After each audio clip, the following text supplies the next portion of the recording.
इस वक्त अगर आप देखें तो पीपल्स पार्टी जिन तहफ़्फ़ुज़ात का इजहार कर रही है, लेवल प्लेइंग फील्ड की बात कर रही है, सिंध में इत्तेहाद जो हैं वो बन रहे हैं, अहम मुलाकातें हो रही हैं। आप सिंध में मौजूद हैं, बताएंगे कि इस वक्त जिन तहफ़्फ़ुज़ात का इजहार किया जा रहा है, जो अलाइंसेस जो हैं वो सिंध में बन रहे हैं, एक्चुअल पोजीशन सर है क्या सिंध में इस वक्त?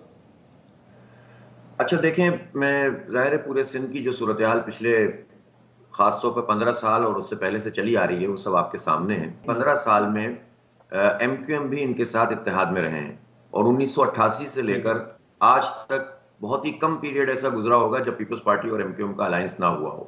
और अगर पीपल्स पार्टी एमक्यूएम का अलायंस नहीं होता तो पीपल्स पार्टी की जगह जो लोग भी आते हैं उनके साथ एमक्यूएम शरीके हुकूमत होती है। और नया इत्तेहाद कौन सा बना है ये मुझे समझ में ही नहीं आ रहा, इसलिए कि जो पीडीएम थी तो जिसने रिजीम चेंज के बाद हुकूमत बनाई थी तो उसमें तो एमक्यूएम के गवर्नर भी थे, उसमें एमक्यूएम के वफाकी वज़रा भी थे, उसमें एमक्यूएम को एडमिनिस्ट्रेटर भी दिए थे पीपल्स पार्टी ने। और मुआहदा जो उन्होंने किया था जो जाहिर में दिखाने के लिए उसमें तो बिलावल साहब, उसमें तो शहबाज शरीफ साहब और एमक्यूएम के सारे लोग बैठे हुए थे। तो ये नया इत्तेहाद कौन सा बना है?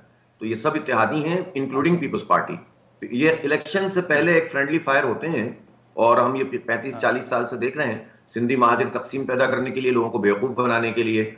अब मसला ये है कि लोग बेवकूफ बन नहीं रहे हैं, ना सिंधी बन रहा है ना महाजिर बन रहा है। तो इसके नतीजे में अब ये लोग बहुत डिप्रेशन में हैं, फ्रस्ट्रेशन में हैं और इनको समझ में नहीं आ रहा है कि क्या करें। जहां तक मेरे शहर कराची की बात है, सिंध का कैपिटल है, पाकिस्तान का माशी हब है, इस शहर कराची ने तो सबसे ज्यादा वोट जमात इस्लामी को दिए हैं लोकल बॉडीज में। आखिरी इलेक्शन तो वो हुआ है जी। और इस इलेक्शन के ऊपर पीपल्स पार्टी ने डाका मारा, कब्जा करके अपना मेयर बनाया और बहुत सारी सीटें इन्होंने खा ली।